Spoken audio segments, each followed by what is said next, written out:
Mi mujer, la CEO de una de las empresas tecnológicas más punteras de Madrid, me miró fijamente a los ojos y soltó: Vete a donde quieras, Juan. Si alguna vez me dejas, volverás arrastrándote para pedirme perdón. Su voz destilaba la misma condescendencia que reservaba para los empleados que no cumplían sus objetivos. Había oído ese tono 1000 veces, pero esta vez, algo dentro de mí se rompió definitivamente. La miré allí de pie, con su traje de 3000 euros, de brazos cruzados como si estuviera cerrando una OPA hostil, y dije las dos palabras que lo cambiarían todo. Ya veremos. 3 semanas después, estaba a 600 kilómetros, en Barcelona, empezando un trabajo donde me pagaban el doble de lo que ganaba antes. Fue entonces cuando mi teléfono sonó con un número que no conocía. La mujer al otro lado de la línea dijo 5 palabras que me helaron la sangre. Juan, tenemos que hablar de Raquel. Mi nombre es Juan Peris. Tengo 38 años y, durante los últimos 12, estuve casado con Raquel Moreno, una de las directivas más jóvenes del sector tecnológico en la zona de Asca.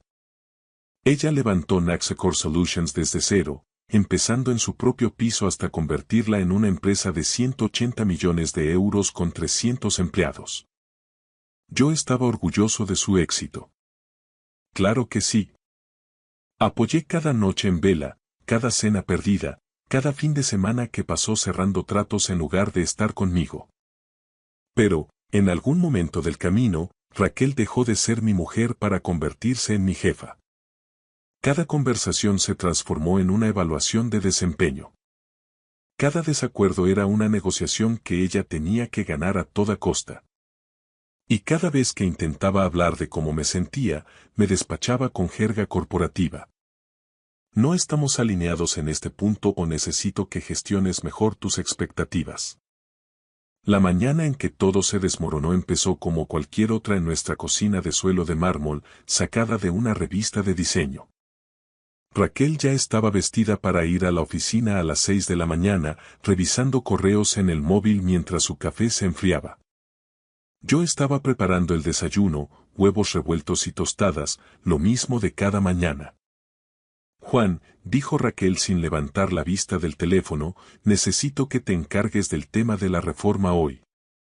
El presupuesto de la cocina ha llegado por 75.000 euros y creo que nos están cobrando de más. Presiona con el precio de la encimera de Silestone. Buenos días a ti también, dije, poniendo el plato frente a ella.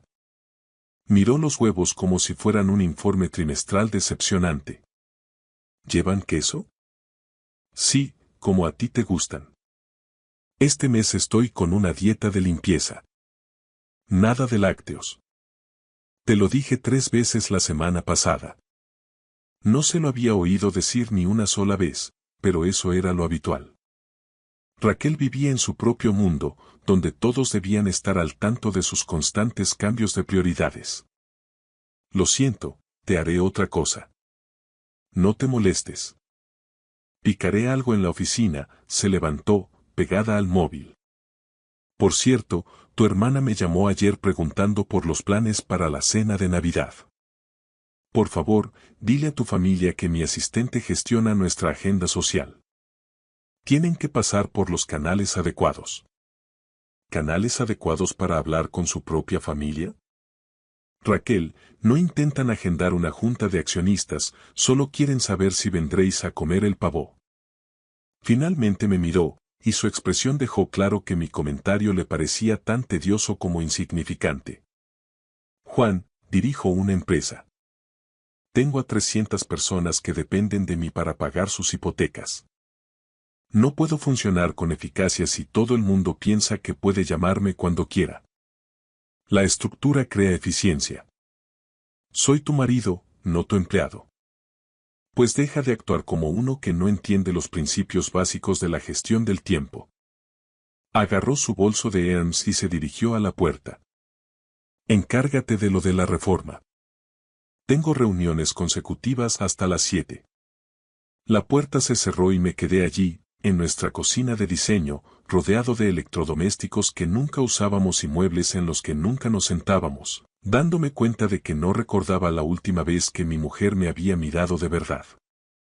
No una mirada fugaz mientras pensaba en el trabajo, sino mirarme como a una persona que le importaba, en lugar de como otra tarea pendiente en su lista.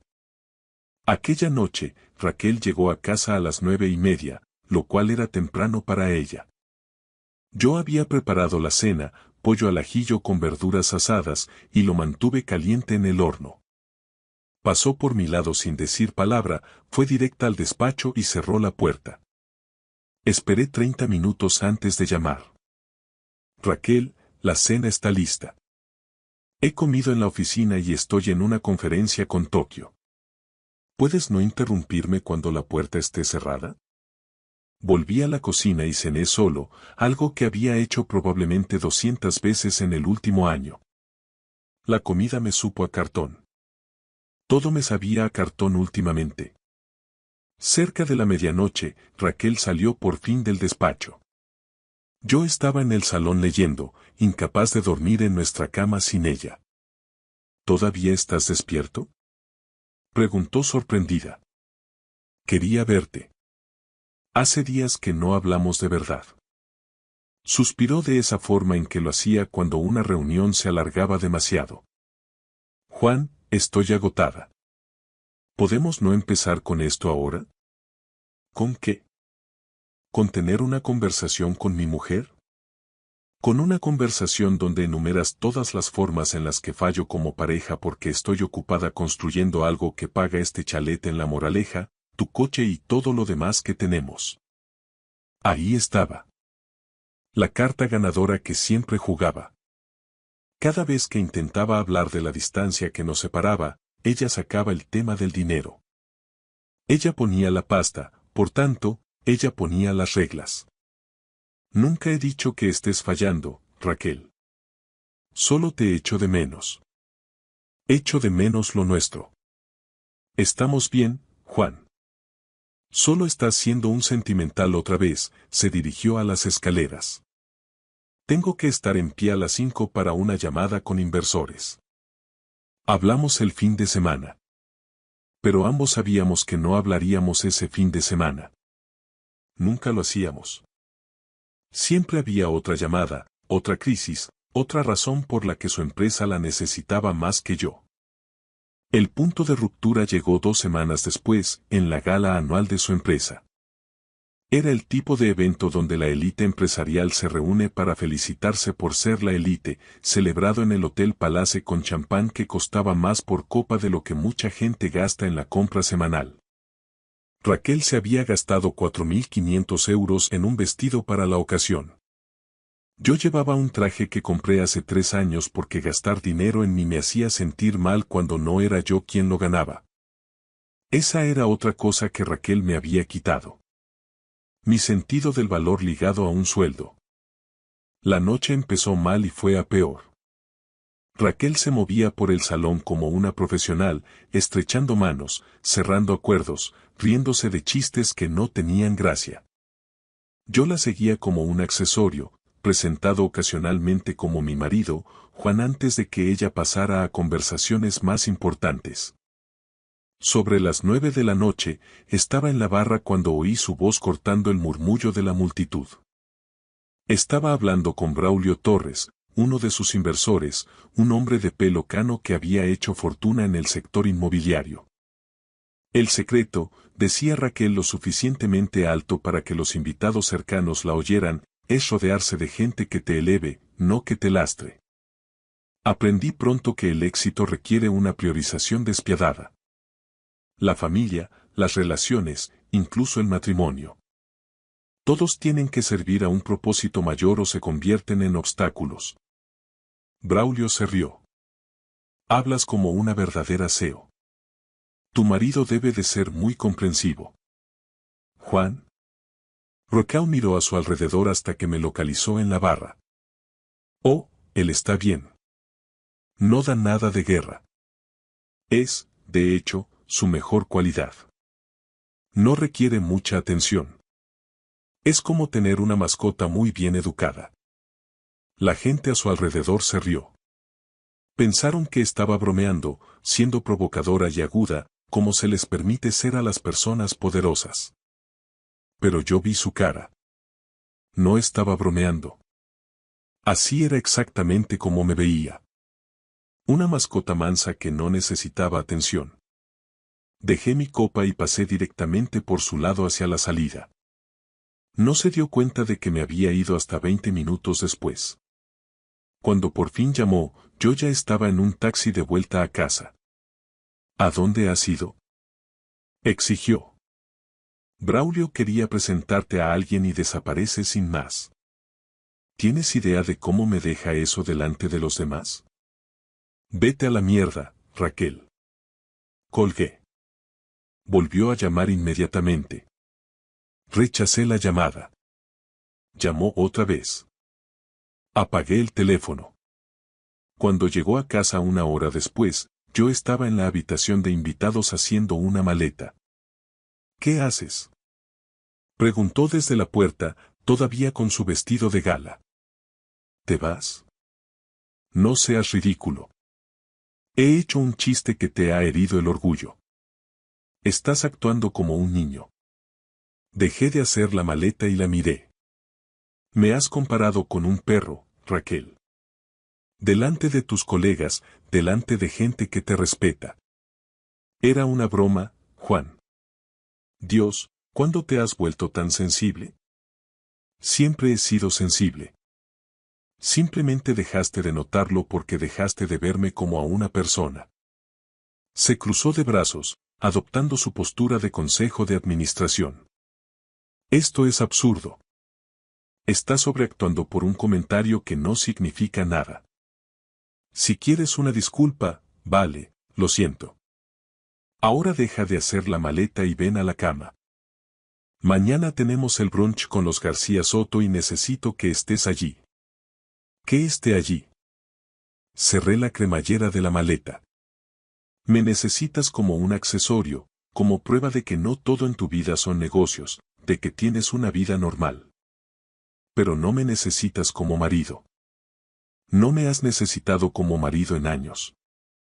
La expresión de Raquel se endureció. ¿A dónde piensas ir exactamente? ¿A casa de tu hermana? ¿A llorarle a tu familia lo terrible que soy? Adelante, Juan. Huye como siempre haces cuando las cosas se ponen difíciles. Pero déjame decirte algo. Se acercó más, bajando la voz a ese susurro peligroso que usaba en las negociaciones. Si cruzas esa puerta, si de verdad me dejas, te arrepentirás. Te darás cuenta de lo bien que vivías aquí. Y cuando vuelvas arrastrándote para pedir perdón, porque lo harás, puede que yo no sea tan benevolente como ahora. Cogí mi maleta y pasé por su lado. Ya veremos. Aquellas dos palabras quedaron flotando en el aire como un desafío que ninguno de los dos esperaba que yo lanzara. Esa noche conduje hasta un hotel, me registré con mi nombre y me senté en una habitación genérica con muebles de serie, sintiéndome más en casa de lo que me había sentido en nuestro chalet de diseño en meses. Mi teléfono vibraba con mensajes de Raquel, pasando de la rabia a la confusión y luego a la preocupación. Estás siendo un inmaduro, vale, ten tu rabieta, te veo mañana, Juan, esto es ridículo, vuelve a casa, ¿dónde estás? Estoy preocupada. No respondía ninguno. En lugar de eso, abrí el portátil e hice algo que llevaba meses evitando. Empecé a buscar ofertas de trabajo, pero no en Madrid, sino en cualquier otro sitio. Barcelona, Valencia, Bilbao, incluso Sevilla. Lugares donde pudiera empezar de cero sin la sombra de Raquel planeando sobre todo. Mi formación era en análisis financiero para empresas tecnológicas, algo en lo que era muy bueno antes de que Raquel me convenciera para dejar mi puesto y ayudarla a levantar Nexacor. Necesito a alguien de total confianza para llevar los números, me dijo entonces, haciéndolo sonar como un honor cuando no era más que una forma de mantenerme dependiente y controlado. Pero me había encargado de mantener mis habilidades al día y mis certificaciones vigentes en un mercado que se mueve rápido y te olvida aún más rápido. En una hora, encontré 3 puestos que encajaban con mi perfil. Puestos de analista financiero senior con salarios de entre 160.000 y 200.000 euros. No era el sueldo de un aseo, pero era suficiente para mantenerme solo, suficiente para demostrar que no era la mascota dócil de Raquel. Envié las solicitudes antes de que pudiera arrepentirme. A la mañana siguiente, Raquel llamó a las 6. Estuve a punto de no cogerlo, pero la curiosidad pudo conmigo. ¿Dónde estás? Su voz era tensa, controlada, pero notaba el nerviosismo. ¿En un hotel? ¿En cuál? ¿Qué más da? Silencio. Juan, ya has dejado claro tu punto. Estás dolido. Lo entiendo, pero tenemos que discutir esto de forma racional. Ven a casa y hablaremos. No hay nada de qué hablar, Raquel. Estoy harto de ser tu último pensamiento. ¿Mi último pensamiento? Su voz subió de tono. Te lo he dado todo. Una casa preciosa, seguridad financiera, contactos por los que la mayoría mataría. Y lo vas a tirar todo por la borda porque te han herido los sentimientos en una fiesta. Sigues sin entenderlo, dije en voz baja. Me lo has dado todo excepto lo único que realmente necesitaba. A ti. Eso no es justo. Estoy construyendo algo importante. Pensé que lo entendías. Lo entendía. Y lo apoyé. Pero en algún momento dejaste de construir una empresa y empezaste a levantar una fortaleza para dejar a todo el mundo fuera, incluido a mí. Otra pausa. Cuando Raquel volvió a hablar, su voz había cambiado al tono de negociación. Vale. Te escucho. Ven a casa y trabajaremos en esto. Puedo hacer cambios. Estar más presente. Podemos ir a terapia de pareja si es lo que quieres. No quiero terapia de pareja, Raquel. Quiero el divorcio. La palabra quedó suspendida entre nosotros como un cristal roto. Nunca la había dicho en voz alta. Ni siquiera me había permitido pensarla del todo. Pero al oírla ahora, sentí que era lo correcto. Se sentía como la verdad que llevaba años evitando. No lo dices en serio, dijo ella, pero su voz era insegura. Sí, lo digo muy en serio. Voy a buscar un abogado esta misma semana. Juan, espera. No tomes decisiones precipitadas. Tómate unos días en el hotel para despejarte y luego hablamos. Hablamos de verdad. Ya no queda nada de qué hablar. Queda todo. Llevamos 12 años casados. No puedes tirarlo todo por una discusión. No es por una discusión, Raquel. Son 12 años de discusiones. 12 años poniéndome el último de la lista. 12 años desapareciendo un poco más cada día hasta convertirme en lo que me llamaste. Algo que no requiere mucha atención. Podía oír su respiración al otro lado. Casi podía verla en nuestro dormitorio calculando su siguiente movimiento. Muy bien, dijo finalmente. Vete. Ve a donde quieras. Pero acuérdate de mis palabras, Juan. Te darás cuenta de lo que has perdido. Te darás cuenta de que nadie más aguantará tu necesidad de afecto, tu constante demanda de atención, tu incapacidad para entender que algunas personas tienen prioridades más grandes que ir de la mano y hablar de sentimientos. Y cuando te des cuenta, cuando vuelvas arrastrándote para pedir perdón, me acordaré de esta conversación. Adiós, Raquel. Colgué antes de que pudiera responder. 3 días después, recibí una llamada de una empresa en Barcelona, Tech Venture Analytics, una consultora de tamaño medio para tecnológicas emergentes. Habían visto mi currículum, verificado mis referencias y querían que volara para una entrevista. La entrevista fue mejor de lo que esperaba. La CEO, una mujer llamada Patricia Morales, de la edad de Raquel pero infinitamente más cálida, pasó 2 horas hablando conmigo sobre la cultura de la empresa, sus valores y su compromiso con la conciliación. Hemos descubierto, dijo Patricia, que los mejores analistas son los que tienen vida fuera de esta oficina. Gente que vuelve a casa con su familia, que tiene aficiones, que recuerda que el trabajo es lo que hacemos, no quienes somos. ¿Encaja esa filosofía contigo? Casi me río. Encajaba tanto que me daban ganas de llorar. Me ofrecieron el puesto esa misma tarde. 195.000 euros de salario base, más bonos, beneficios totales y ayuda para la mudanza. Acepté antes de salir del edificio. Cuando se lo conté a Raquel 2 días después, quedando con ella en una cafetería porque no soportaba volver a la casa, me miró como si hubiera anunciado que me unía a una secta. ¿Barcelona?, dijo, removiendo su café sin beberlo. ¿Te mudas a Barcelona? He aceptado un trabajo allí. Sí. Esto es una locura, Juan. Estás tomando decisiones que cambian tu vida por una pelea.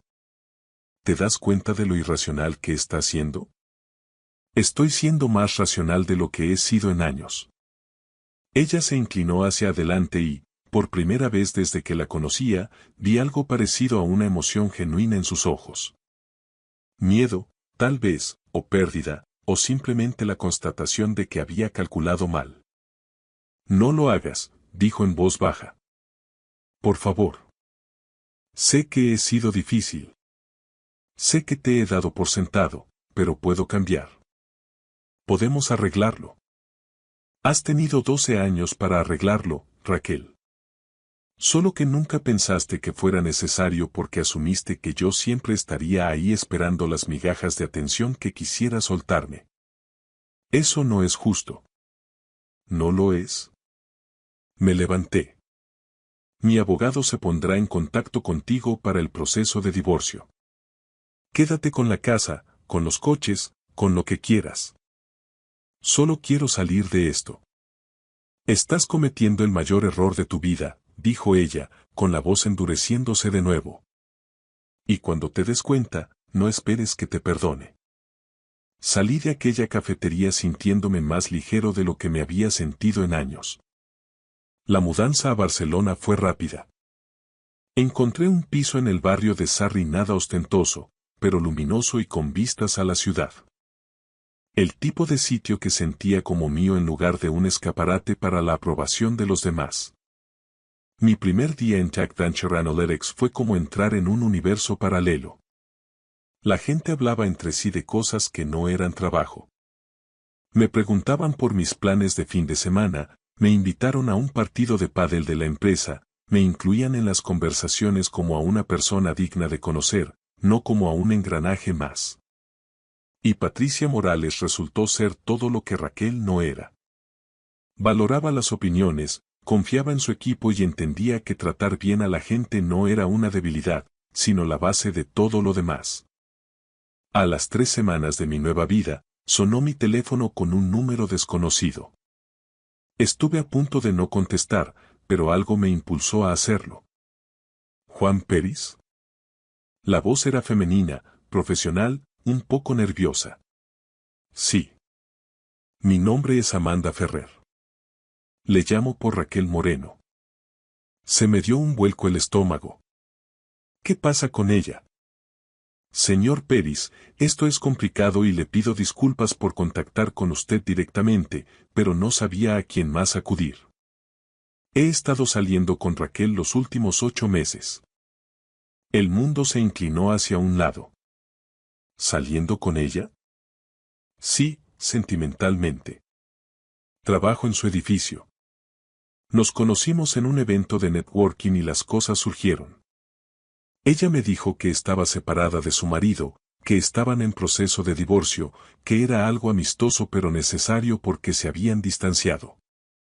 Me senté pesadamente en el sofá. Te dijo que estábamos separados hace 8 meses. Sí, pero ayer descubrí que no era verdad. Que usted se fue hace solo 3 semanas y que, antes de eso, seguían casados y viviendo juntos. Señor Peris, no soy una rompehogares. Nunca me habría involucrado con una mujer casada de haber sabido la verdad. Pero Raquel me mintió, y creo que le ha estado mintiendo a usted también. ¿Por qué me cuenta esto? La voz de Amanda era tranquila pero firme. Porque crecí con padres que se mintieron durante años, que se destruyeron mutuamente en lugar de tener el valor de ser honestos. Y porque cuando ayer confronté a Raquel con sus mentiras, se rió de mí. Dijo que era una ingenua por pensar que ella era capaz de la monogamia, que yo solo era una distracción para el estrés de su matrimonio. Dijo que usted probablemente estaría ahora en casa, patético y miserable, esperando a que ella le perdonara por haberse ido. Y algo en su forma de decirlo, la crueldad en su voz. Supe que tenía que decirle la verdad. No supe qué decir. Una parte de mí quería enfadarse, pero sobre todo sentía tristeza. Tristeza porque Raquel se había convertido en alguien a quien no reconocía, alguien capaz de esa crueldad casual con varias personas a la vez. Gracias por llamar, dije finalmente. Agradezco su sinceridad. Por lo que sirva, añadió Amanda, creo que hizo bien en irse. Nadie merece ser tratado de la forma en que ella habla de usted. Al colgar, me quedé mirando por la ventana, procesando la información. Raquel me había estado engañando durante 8 meses mientras me hacía sentir culpable por querer un mínimo de atención y respeto. Había estado construyendo una vida sin mí mientras se aseguraba de que yo sintiera que no podía sobrevivir sin ella. La llamada debería haberme destrozado, pero en cambio, se sintió como la última pieza de un puzzle encajando, confirmando lo que sospechaba pero no quería creer. Raquel no solo había descuidado nuestro matrimonio, lo había estado desmantelando activamente mientras me mantenía cerca como una red de seguridad por si sus otras opciones fallaban. Llamé a mi abogada a la mañana siguiente. Esto cambia las cosas, dijo. En España, el adulterio no influye directamente en la cuantía del divorcio, pero afecta a la negociación de activos, especialmente si podemos demostrar que usó fondos gananciales para mantener esa relación. En una semana, mi abogada reunió pruebas. Amanda Ferrer estaba dispuesta a facilitar mensajes, correos y facturas de hoteles y cenas que Raquel había cargado a nuestra cuenta común. Las pruebas eran demoledoras y detalladas, dibujando el retrato de una mujer que llevaba una doble vida calculada al milímetro. El abogado de Raquel contactó con el mío 3 días antes de la primera cita judicial. Querían llegar a un acuerdo extrajudicial, evitar el escrutinio público que supondría un juicio. Raquel estaba dispuesta a darme una compensación económica más que generosa si aceptaba firmar una cláusula de confidencialidad sobre su infidelidad. Está protegiendo su reputación, me explicó mi abogada. Un divorcio público con pruebas de infidelidad podría dañar su posición en la comunidad empresarial. Está dispuesta a pagar mucho para que te calles. La oferta de Raquel era sustancial. 2,5 millones de euros en efectivo, la mitad del valor de nuestra cartera de inversiones y compraría mi parte de Nexacor a valor de mercado, otros 800,000 euros. A cambio, yo aceptaba no discutir nunca los detalles del divorcio en público. Lo pensé durante unos 10 segundos antes de decirle a mi abogada que hiciera una contraoferta. No quiero su dinero. Quiero un divorcio honesto. Dile que me llevaré lo que me corresponde legalmente y nada más. Pero no voy a firmar ningún acuerdo que me obligue a mentir sobre lo que pasó. Mi abogada me miró como si hubiera perdido la cabeza. Juan, estamos hablando de más de 3 millones de euros. Sé perfectamente lo que es. Es Raquel intentando comprar mi silencio porque no soporta que la gente sepa que no es perfecta. Pero no quiero su dinero ni quiero que me compre. Dile que aceptaré el reparto estándar de bienes gananciales según la ley, y que se guarde su dinero sucio. Raquel me llamó directamente esa noche, saltándose la regla de comunicarse solo a través de abogados.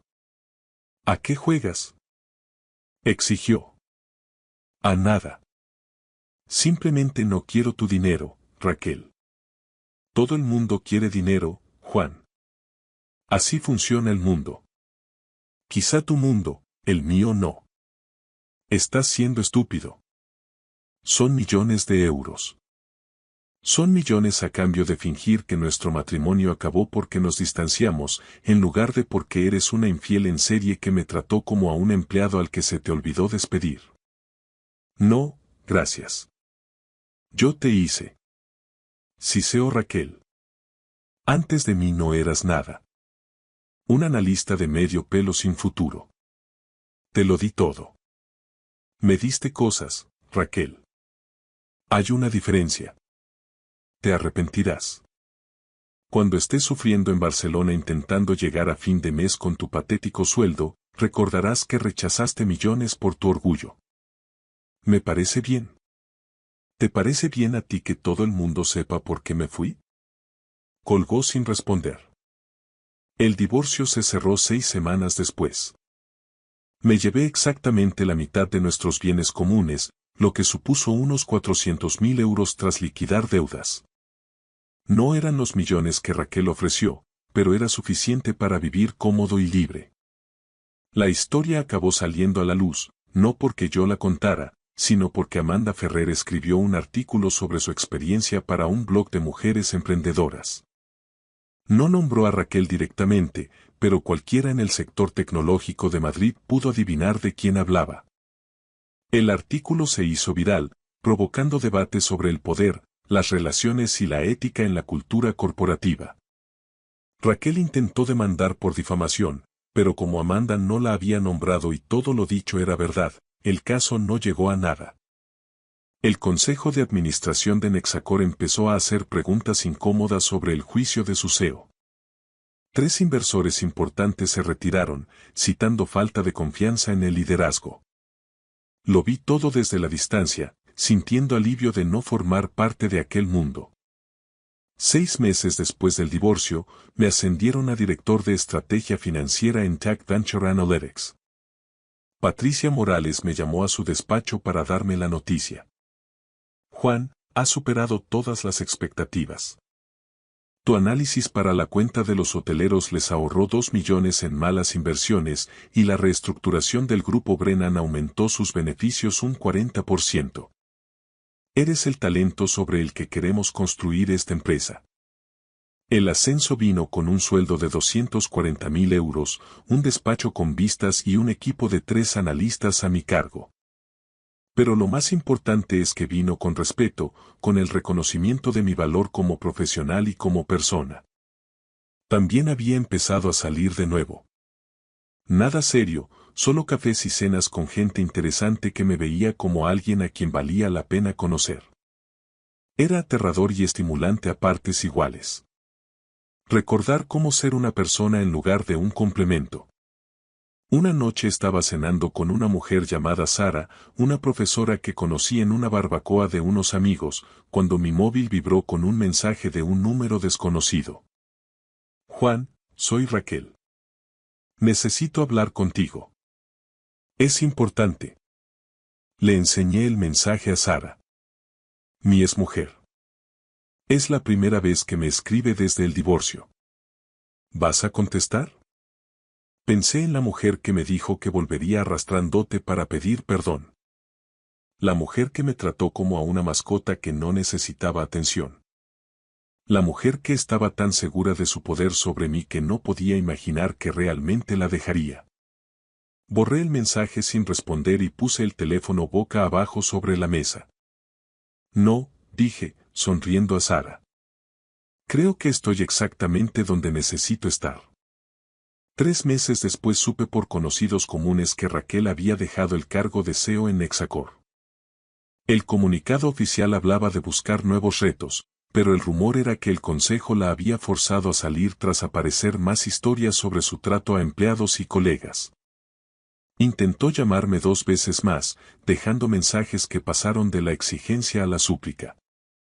Juan, tenemos que hablar de lo que pasó, creo que ambos cometimos errores, Juan, he ido a terapia, ahora entiendo lo que hice mal, ¿podemos al menos tomar un café? Nunca devolví la llamada. No por rencor, sino porque realmente no tenía nada que decirle. El Juan que estaba casado con ella, el que creía que necesitaba su aprobación para valer algo, ya no existía. Un año después de dejar Madrid, Estaba sentado en mi piso de Barcelona, mirando la ciudad que había aprendido a amar, cuando me di cuenta de que no recordaba la última vez que me había sentido invisible. Cada día la gente me veía, me escuchaba, valoraba mis opiniones. Tenía amigos que realmente querían pasar tiempo conmigo, un trabajo que me estimulaba sin machacarme y una vida que sentía como propia, no algo prestado. Mi móvil vibró con un mensaje de Sara, mi pareja desde hace 6 meses. Cena en mi casa esta noche. Estoy haciendo esa pasta que tanto te gusta. Sonreí y tecleé. No veo la hora. Fue entonces cuando supe con certeza que Raquel se había equivocado en todo. No había vuelto arrastrándome. Nunca me arrepentí de haberme ido. Y la vida que había construido sin ella era infinitamente mejor que la que tuve a su lado. Porque resulta que, cuando dejas de aceptar migajas de alguien que te ve como menos de lo que eres, descubres que te mereces el banquete entero. Y en algún lugar hay gente dispuesta a servírtelo. No porque tengan que hacerlo, sino porque quieren. Raquel me lo dio todo excepto lo único que importaba. Pero al irme, al elegirme a mí mismo por encima de sus expectativas, me di a mí mismo algo que ella nunca pudo darme. Libertad. Gracias por escuchar mi historia hasta el final. Si resonó contigo, dale like, escribe en los comentarios qué fue lo que más te tocó y no olvides decir de dónde eres. Suscríbete al canal, vienen muchas más historias. Estaba a punto de transferir mi empresa a mi hijo. Mi nuera me sonrió con esa dulzura ensayada que ahora sé que era veneno puro y me tendió una taza de café caliente. Mi nombre es Vicente Calderón, y a mis 67 años, apenas un par de años más joven de lo que marca mi documento de identidad, pensaba que ya lo había visto todo en el mundo de los negocios en Madrid. Me equivocaba.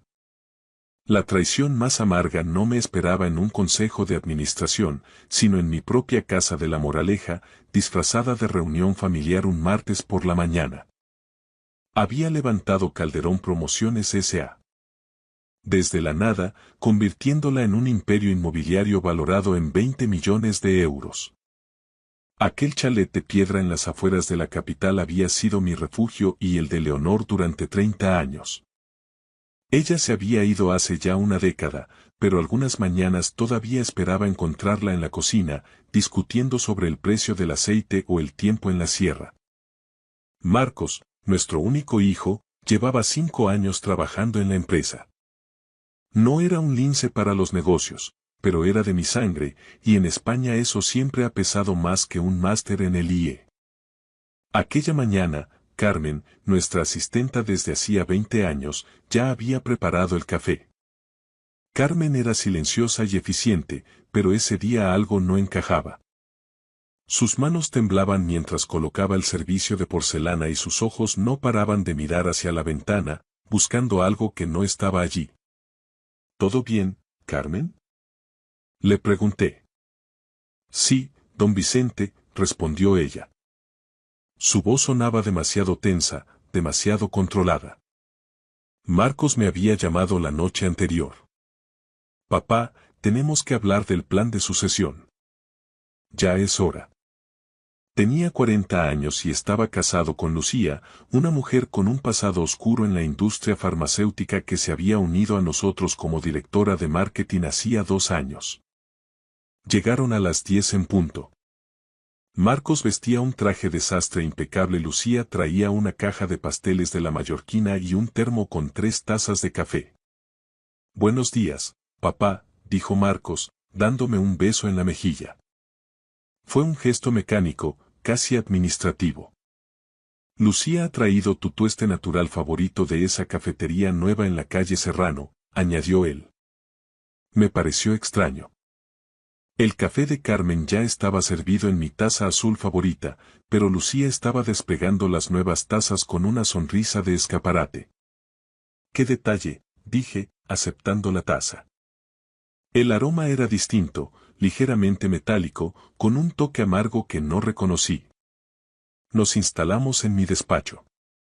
Marcos extendió un fajo de documentos sobre la mesa de caoba. Solo son trámites, papá. Necesitamos que firmes esto hoy mismo para formalizar el traspaso de poderes. Alcancé la taza de café. Lucía me observaba con una intensidad depredadora que debería haberme hecho sospechar.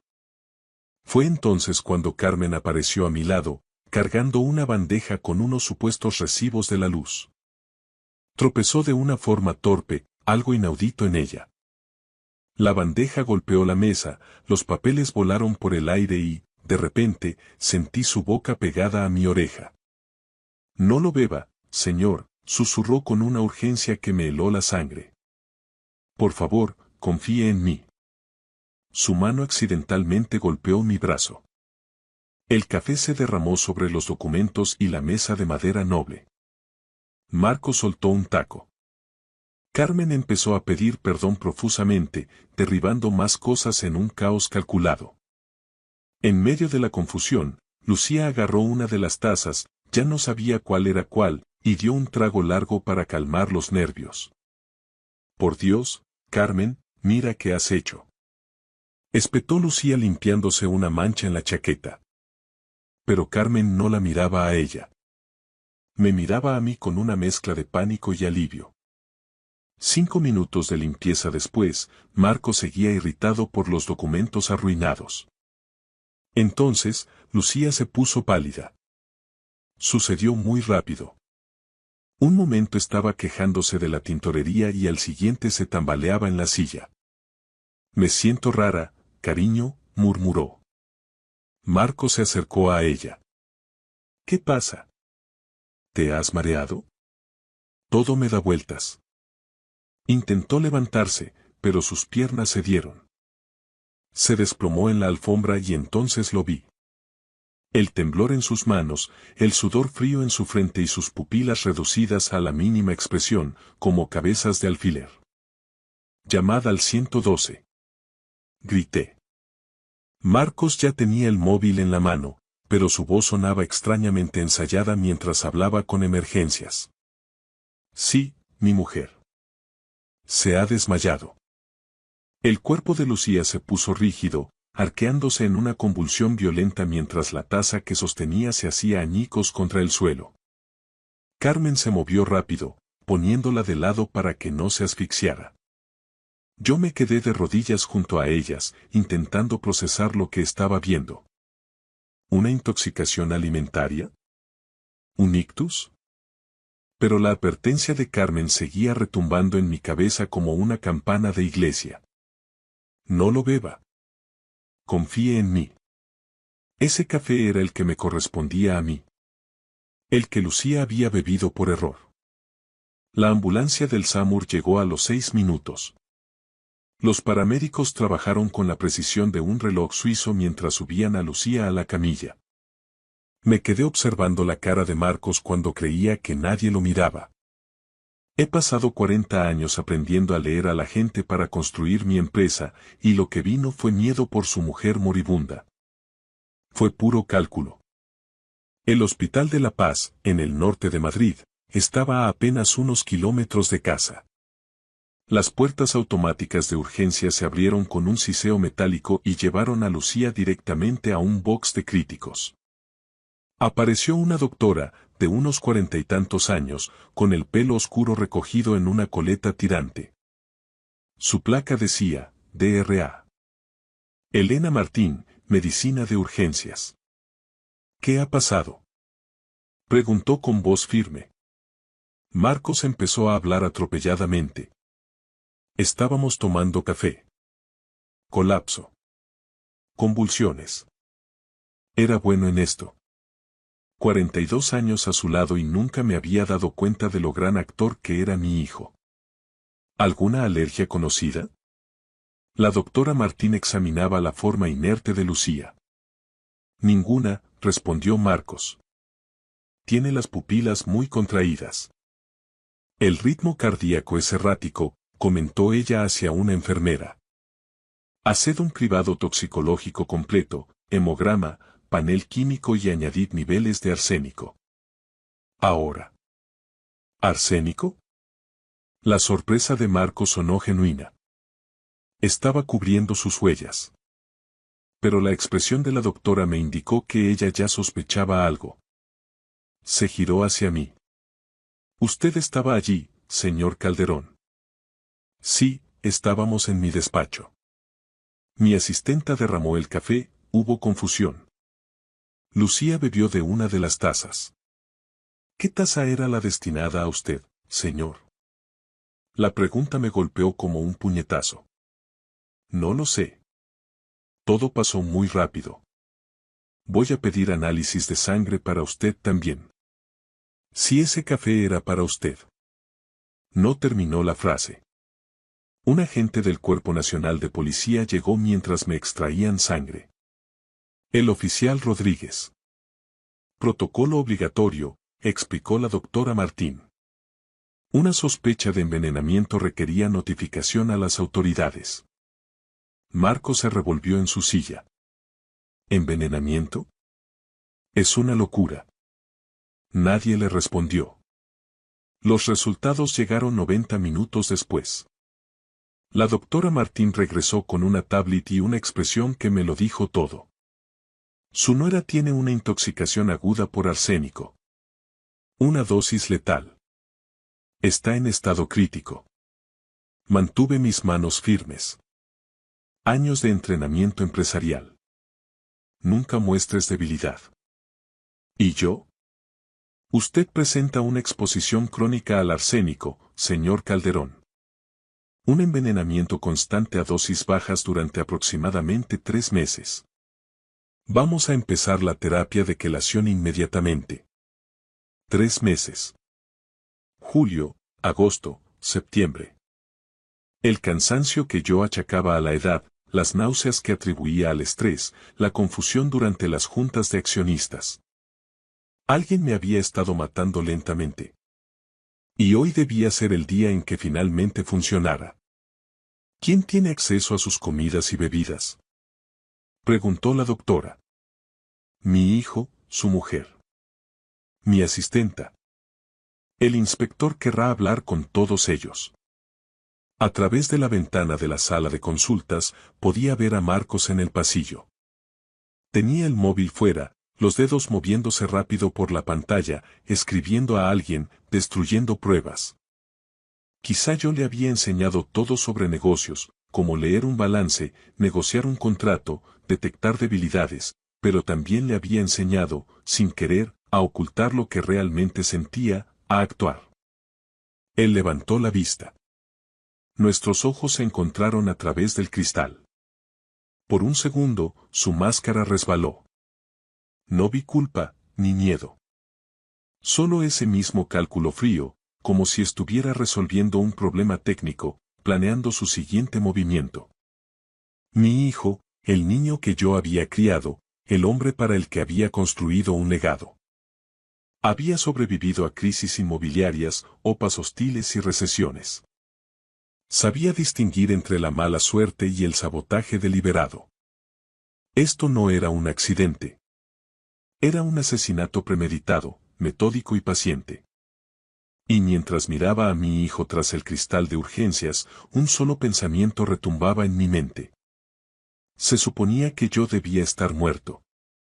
Encontré a Carmen a la mañana siguiente en la capilla del hospital. Estaba sola en el último banco, con el rosario entre las manos y lágrimas corriendo por su rostro. Señor Calderón, lo siento tanto. Me senté a su lado. La capilla olía a cera y a limpio, un aroma que me recordó a Leonor. Usted me salvó la vida, Carmen. Debí decírmelo antes. Sus manos temblaban mientras sacaba un pequeño cuaderno de espiral de su bolso. La vi hace 6 semanas. Doña Lucía estaba en la cocina antes del desayuno. Tenía un frasquito con un líquido transparente. Echó unas gotas en su café y lo removió. Se fue como si nada. Dentro del cuaderno había 3 meses de anotaciones meticulosas. Fechas, horas, observaciones. 15 de julio. El señor se queja de náuseas. La SRA. Lucía en la cocina sola a las 6:30 horas. 3 de agosto. El señor está mareado durante una llamada. Café preparado por la SRA. Lucía. 10 de septiembre. El señor se confunde en la junta. La SRA. Lucía hizo el café esa mañana. Usted se ponía cada vez más enfermo, dijo Carmen. Solo los días que ella venía temprano e insistía en ayudar con el desayuno. Me enseñó fotos en su móvil. Borrosas, pero lo suficientemente claras. Lucía en la encimera de mi cocina con un vial en la mano. Otra de su bolso abierto con el frasquito visible. También los grabé hablando. Con mi móvil en el bolsillo del delantal. El sonido era terrible, pero se distinguían las voces. Marcos y Lucía, en algún lugar de mi casa. La dosis final, decía la voz de Lucía, en cuanto firme el traspaso de la empresa. Y otra grabación de hacía una semana. Los síntomas son perfectos, decía Marcos. Solo necesitamos que confíe en nosotros una vez más. Me quedé allí, en el banco de la capilla, escuchando a mi propio hijo conspirar para matarme. ¿Por qué no me lo dijo? Pregunté. Usted le quería tanto. Estaba tan orgulloso. Tuve miedo de que no me creyera, de que me despidiera y entonces ya no pudiera protegerle más. Su voz se quebró. Hace 20 años, mi hija necesitó una operación de corazón en Houston. El seguro no cubría nada. Usted lo pagó todo. 400.000 euros. Usted salvó su vida. No podía dejar que le mataran. Se lo debía. Usted no me debía nada, Carmen. Ahora soy yo quien se lo debe todo. La puerta de la capilla se abrió con un eco sordo sobre el suelo de piedra. Entró una mujer de unos 50 años, con un traje de chaqueta práctico y una placa en el cinturón. Vicente Calderón. Soy la inspectora Clara Bradford, de la Jefatura Superior de Policía de Madrid. La doctora Martín me dijo que podría encontrarlo aquí. Nos trasladamos a una sala de consultas privada. Bradford lo grabó todo mientras Carmen le entregaba el cuaderno, le enseñaba las fotos y reproducía los audios. Sus manos no dejaron de temblar en ningún momento. Señora Palmer, dijo la inspectora, usando el apellido de casada de Carmen, ¿por qué no denunció esto antes? Tuve miedo. Don Marcos me amenazó con despedirme 2 veces el mes pasado, decía que era una metomentodo. Pensé que si los acusaba sin pruebas. Pero reunió las pruebas, concluyó Bradford. Tenía que hacerlo. La inspectora estudió el cuaderno y escuchó las grabaciones 3 veces antes de mirarme. Señor Calderón, basándonos en esto, su hijo podría estar implicado en una conspiración para cometer asesinato. Vamos a necesitar órdenes de registro para su casa, la residencia de su hijo y su despacho. Hizo una pausa. ¿Hay algo más que no nos haya contado? Pensé en las cámaras. Aquellas que había instalado 3 semanas atrás, cuando mi instinto de viejo tiburón de los negocios me gritó que algo olía a podrido. Las cámaras que lo habían captado todo. Todavía no, dije. Bradford entornó los ojos, sabía que me guardaba algo, pero no presionó.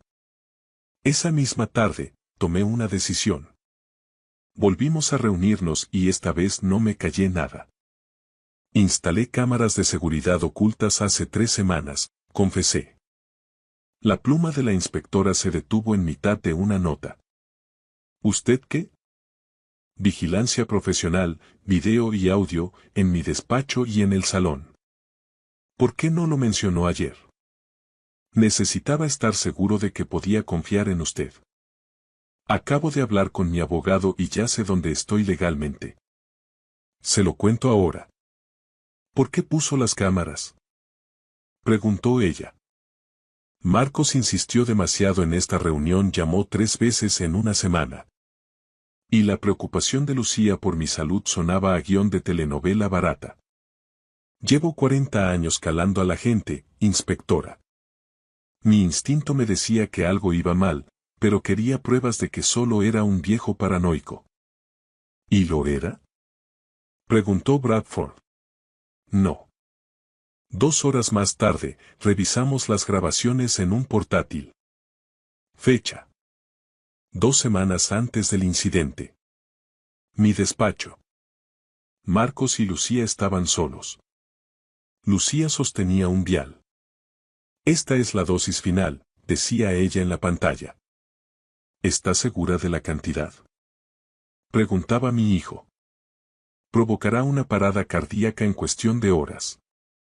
Para cuando alguien quiera buscar arsénico, será demasiado tarde y no dejará rastro.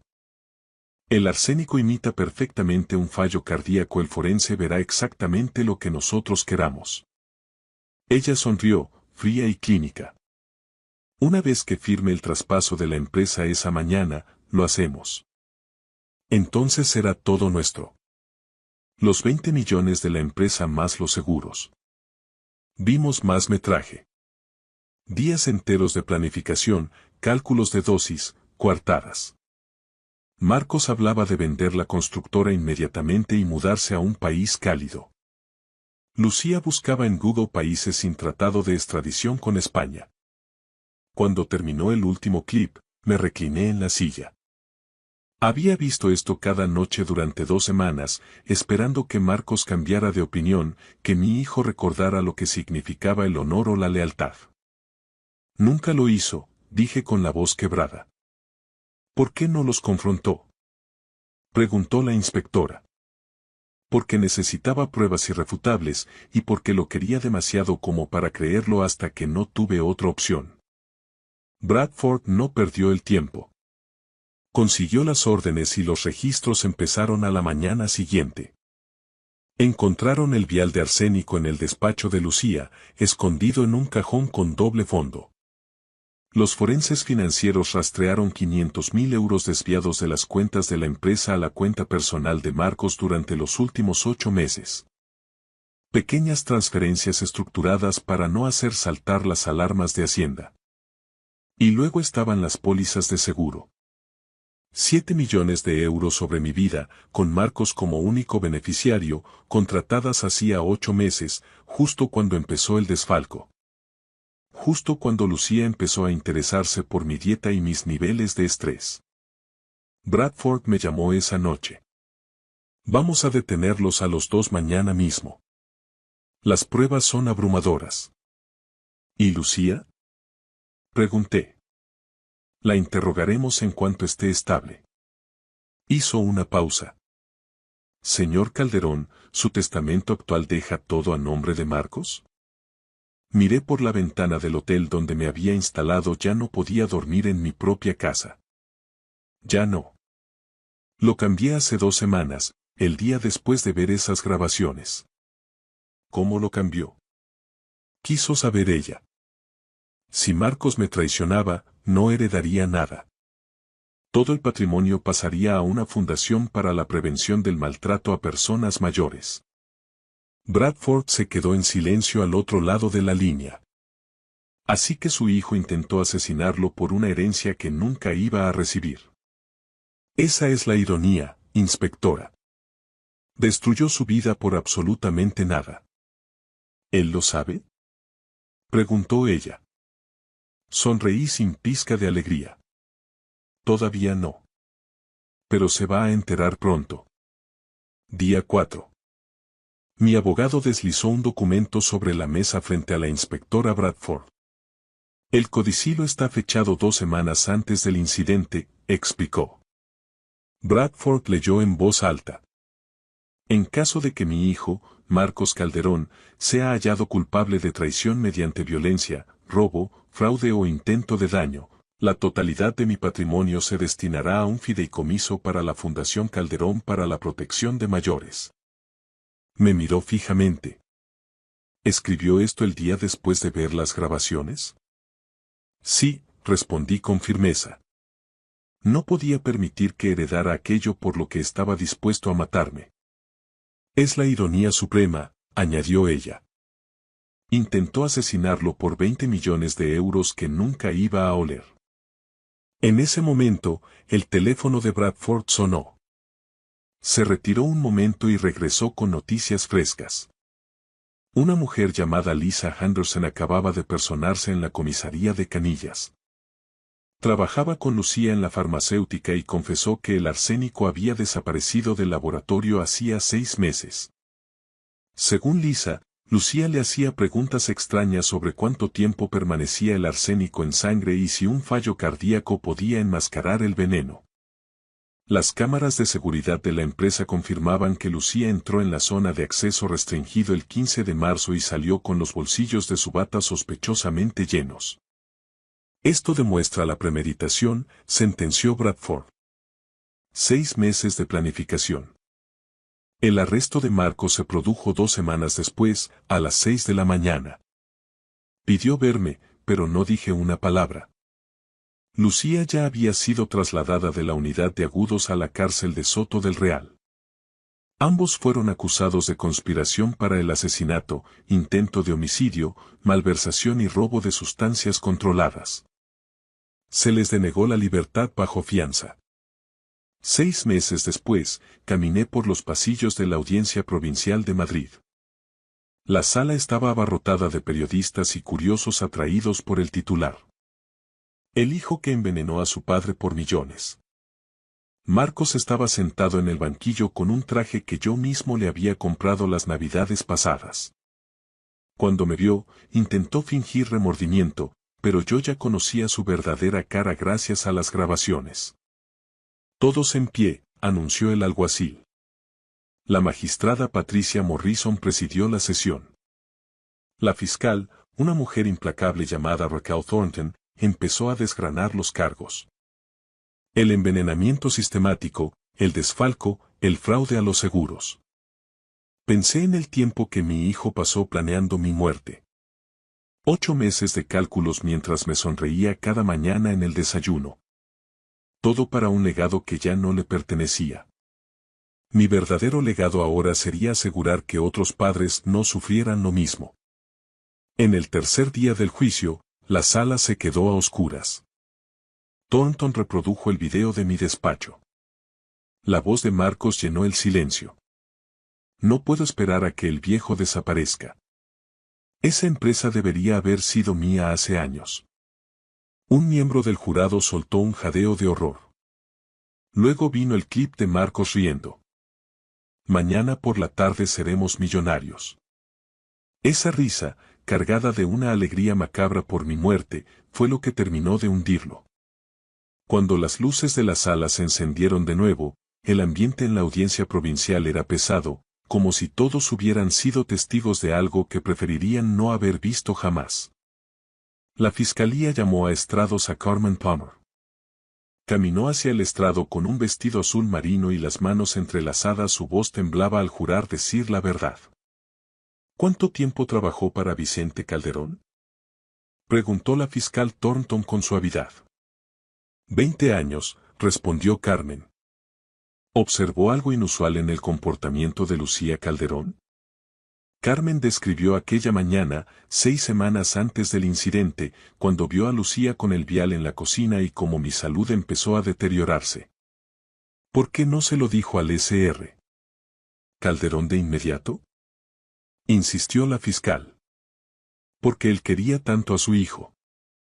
Tenía miedo de que no me creyera, de que Marcos me despidiera y yo ya no pudiera protegerle más. Así que reuní pruebas. Fotos, grabaciones, lo anoté todo. Tenía que salvarlo.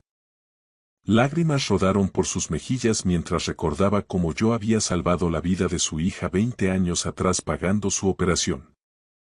La sala estalló en un aplauso espontáneo que la magistrada Morrison tuvo que aplacar. Marcos levantó la vista y miró a Carmen con un odio visceral.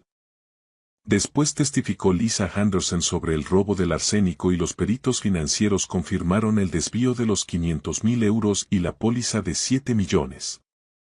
Cada pieza encajaba en un plan sistemático de 8 años de desfalco y meses de envenenamiento. Cuando llegó mi turno, caminé hacia el estrado sintiendo cada uno de mis 67 años. Mi nombre es Vicente Calderón y Marcos es mi único hijo. Mi voz se mantuvo firme por el entrenamiento empresarial, pero mis manos no dejaban de temblar. Lo crié para valorar el honor y la lealtad familiar, dije, mirando a Marcos, que mantenía la vista fija en la mesa. El veneno no fue lo peor. Lo peor fue verle sonreírme cada día mientras planeaba mi asesinato. Desayunar con él, discutir de negocios, creer que construíamos algo juntos cuando él me estaba matando lenta y deliberadamente. Instalé esas cámaras esperando estar equivocado, rezando para que mi hijo eligiera el amor sobre el dinero. Tragué saliva con dificultad y miré a mi hijo directamente a los ojos. Él eligió el dinero cada vez. Marcos, no solo intentaste matar mi cuerpo, mataste al padre que te amaba. Ese hombre murió en el momento en que vi esas grabaciones y nunca va a volver. El jurado deliberó durante 6 horas. Cuando regresaron, sus rostros lo decían todo. Culpables de conspiración para el asesinato en primer grado, culpables de intento de homicidio, culpables de malversación. La sentencia de la jueza Morrison fue final. Cadena perpetua sin posibilidad de libertad condicional. Mientras le ponían las esposas y lo sacaban de la sala, Marcos me miró una última vez. Busqué remordimiento o dolor, pero solo vi rabia. No era culpa por lo que había hecho, sino furia porque su plan había fallado. Mi hijo se había ido mucho antes de que Carmen derramara aquella taza de café. Ha pasado 1 año desde que se dictó la sentencia en la audiencia provincial. Hoy, el aire de Madrid se siente distinto, más puro.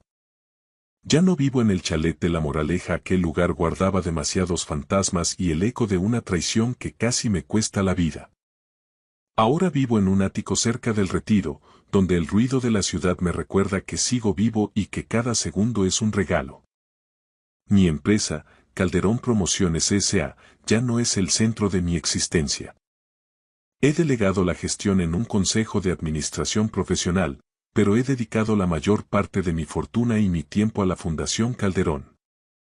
En estos 12 meses, hemos ayudado a más de 300 personas mayores en España que sufrían abusos financieros o maltratos por parte de sus propios familiares. Lo que empezó como una tragedia personal se ha convertido en un escudo para los más vulnerables. Carmen sigue a mi lado, aunque ya no como empleada. Es la directora honoraria de la Fundación. Hace poco, su labor fue reconocida a nivel nacional, incluso salió en los informativos como un ejemplo de integridad y valentía.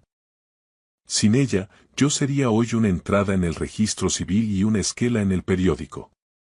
Ella no solo salvó mi vida, sino que me devolvió la fe en la lealtad, esa que no se hereda por la sangre, sino que se construye con los años y los actos. Marcos me escribe cartas desde Soto del Real. Me llegan sobres con el sello de la institución penitenciaria cada mes. No he abierto ni uno solo. No hay nada que él pueda decir en papel que borre lo que vi en aquellas grabaciones. Algunos me llaman rencoroso, pero yo lo llamo supervivencia.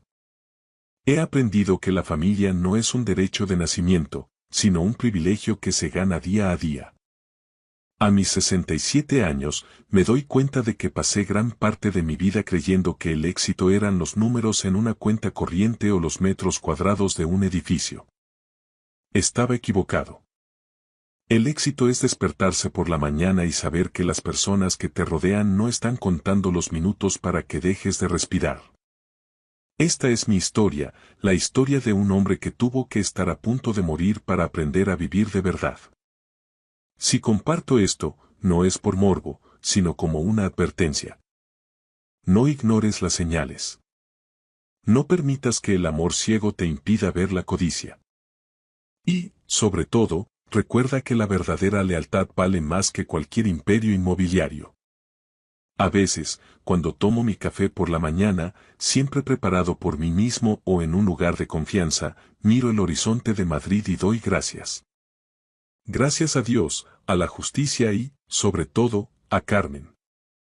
La vida me dio una segunda oportunidad y pienso aprovecharla ayudando a quienes, como yo, alguna vez estuvieron ciegos ante el veneno en su propia casa. Gracias por escuchar mi historia hasta el final. Si resonó contigo, dale like, escribe en los comentarios qué fue lo que más te tocó y no olvides decir de dónde eres. Suscríbete al canal, vienen muchas más historias.